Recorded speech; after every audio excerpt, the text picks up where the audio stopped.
Chaurasia YouTube channel से अगर हमारा चैनल वाला लो तो आप चैनल को कर लो सब्सक्राइब और वीडियो को कर लो शेयर।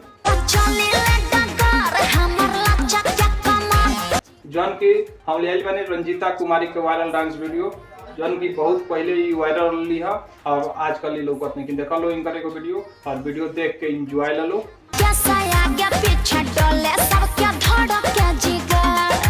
और कभी भी अपना YouTube चैनल पर हम अश्लील वीडियो न लिया हमेशा पारिवारिक वीडियो ले देखा लो रंजीता कुमारी के एगो डांस वीडियो अच्छा लगी तो चैनल करिए सब्सक्राइब और वीडियो को करिए शेयर।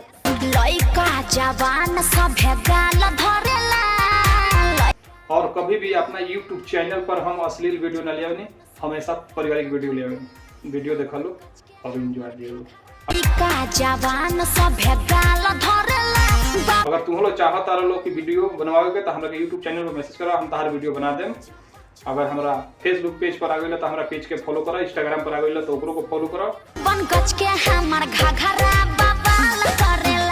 अगर YouTube चैनल पर आ गई तो हमारा चैनल के सब्सक्राइब करो और देखा लो ये एगो डांस वीडियो अच्छा लगी तो चैनल करिए सब्सक्राइब और वीडियो को करिए शेयर। और कभी भी अपना YouTube चैनल पर अश्लील वीडियो हम ना लिया वीडियो देखो और एंजॉय लो और हमारा चैनल के सब्सक्राइब जरूर करो। जब तक खातिर नमस्कार, फिर मिले अगला वीडियो में नए वीडियो के साथ। नमस्कार। चौरसिया यूट्यूब चैनल से अगर हमारा चैनल वाला लो तो आप चैनल को कर लो सब्सक्राइब और वीडियो को कर लो शेयर। जौन की हम ले बने रंजीता कुमारी के वायरल डांस वीडियो जौन की बहुत पहले ही वायरल ली है और आजकल ही लोग नहीं देखा लो इनका को वीडियो और वीडियो देख के एंजॉय ले लो। और कभी भी अपना YouTube चैनल पर हम अश्लील वीडियो न लिया हमेशा पारिवारिक वीडियो ले देखा लो रंजीता कुमारी के एगो डांस वीडियो अच्छा लगी तो चैनल करिए सब्सक्राइब और वीडियो को करिए शेयर। और कभी भी अपना YouTube चैनल पर हम अश्लील वीडियो न लिया हमेशा पारिवारिक वीडियो ले वीडियो देखा लो और एंजॉय दिए लो। अगर तुम लोग चाहता रहो कि वीडियो बनवाओगे तो हमारे YouTube चैनल पर मैसेज करो हम तार वीडियो बना दें।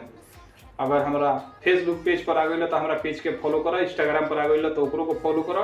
अगर YouTube चैनल पर आ गई तो हमारा चैनल के सब्सक्राइब करो और देखा लो ये एगो डांस वीडियो अच्छा लगी तो चैनल करिए सब्सक्राइब और वीडियो को करिए शेयर।